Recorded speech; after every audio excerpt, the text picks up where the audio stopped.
कवियों की लेकर जब बात करते हैं, अगर कभी प्रोफेशन आपको बनाना है, अगर आपको कहना है कि हाँ मेरा जो पेशा है वो कविता करना है, तो वहां पर मन में जो, खासकर अगर मैं यंगस्टर्स की बात करूं, नए युवाओं की बात करूं, तो ये ख्याल जरूर आता है कि क्या हम इसको एज अ प्रोफेशन बना सकते हैं, तो क्या इसमें इतनी कमाई है, क्या इतना वजूद है कि हम इसको एज एन प्रोफेशन चूज कर सकते हैं, करियर बना सकते हैं। मतलब आप यदि इसको अपनी जीविका के लिए प्रारंभ करना चाह रहे हो या सोच रहे हो तो ये बहुत मुश्किल है।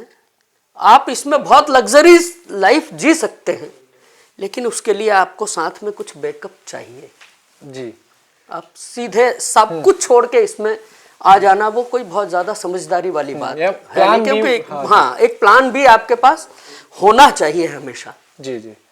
मासूम जी, बात करें, अगर जब आपने बात कर ली कि चार्टेड प्लेन की और बाकी की जो लग्जरी लाइफ की जो बात कर रहे हैं, और फिर वहाँ गिने चुने जो कवि हैं उन्हीं का ही नाम आता है, बहुत ज्यादा इतनी संख्या नहीं है बिल्कुल, कि हम उदाहरण उनका दे सकें, लेकिन इसी के साथ यंग जो जनरेशन है और उनकी जो पसंद है वो पसंद रहती है स्टैंड अप कॉमेडी। हाँ, और कहीं ना कहीं इसको कंपेयर भी किया जाता कवि सम्मेलनों से।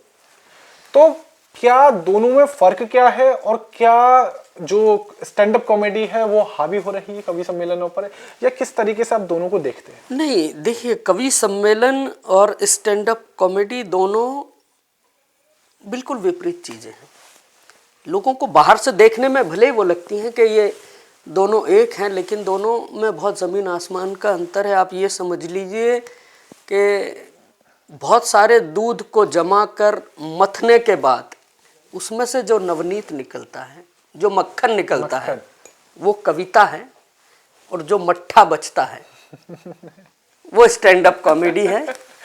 क्या खूब उदाहरण दिया तो आपने। ये दोनों चीज़ों में बहुत अंतर है। हालांकि लोगों को बाहर से ये ऐसा लगता है कि दोनों ही एक ही हैं। बिल्कुल बिल्कुल, क्योंकि कई ऐसे नाम हैं जो स्टैंड अप कॉमेडी में आगे आए हैं। हाँ हाँ, लोग अभी रुचि भी रख रहे हैं उस तरीके का। बिल्कुल बिल्कुल बिल्कुल। स्टैंड अप कॉमेडी अपनी जगह पर है और उसका अपना अलग मुकाम है, उसके अपने अलग श्रोता हैं, ऑडियंस हैं, लेकिन कविता के भी अपने अलग श्रोता हैं। और कविता और स्टैंड अप कॉमेडी को कंपेयर किया ही नहीं जा सकता था। अब एक कविता लिखने के लिए कवि को कितना कष्ट होता है, कितना परिश्रम करना पड़ता है, कितना पढ़ना पड़ता है जी, वो केवल वो ही जानता है।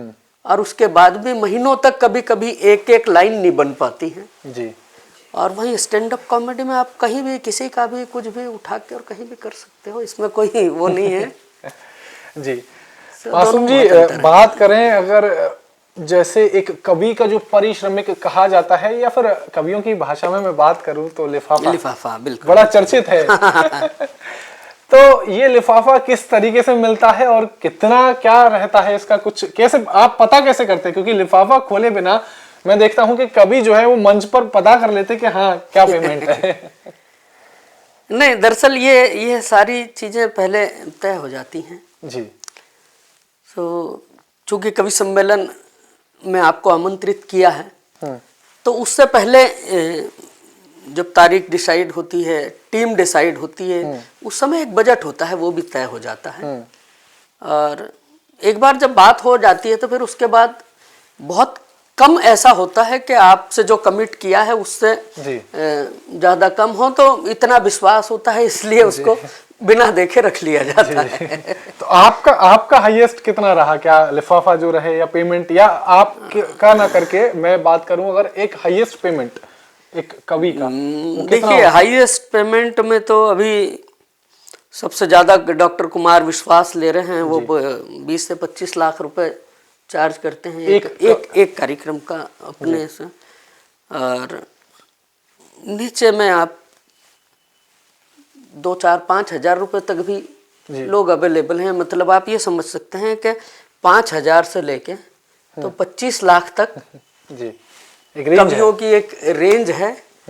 आपके बजट के ऊपर है किस तरीके का अफोर्ड करते हैं। जी।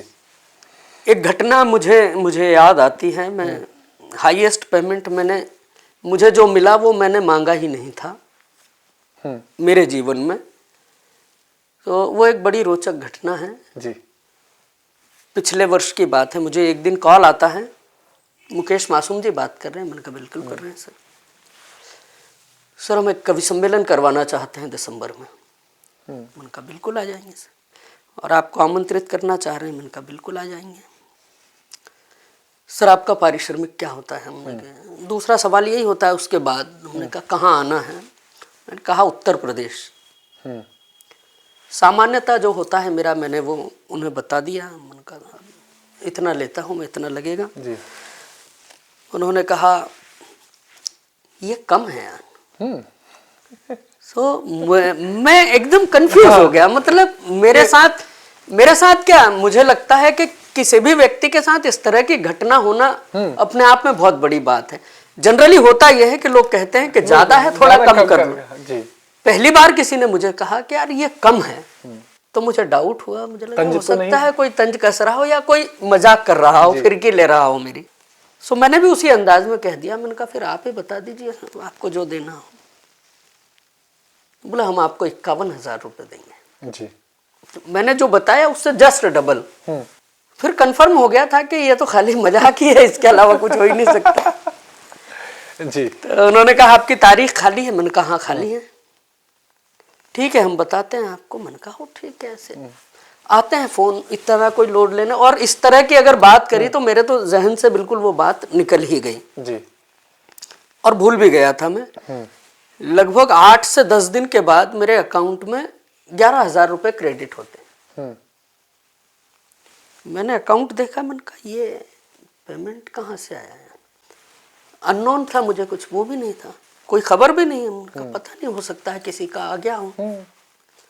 शाम को व्हाट्सएप पे मैसेज आया कि सर आपको बुक कर लिया गया है और ये आपका शाइनिंग अमाउंट डाल दिया है इसमें। कई बार इस तरह के भी किस्से होते हैं।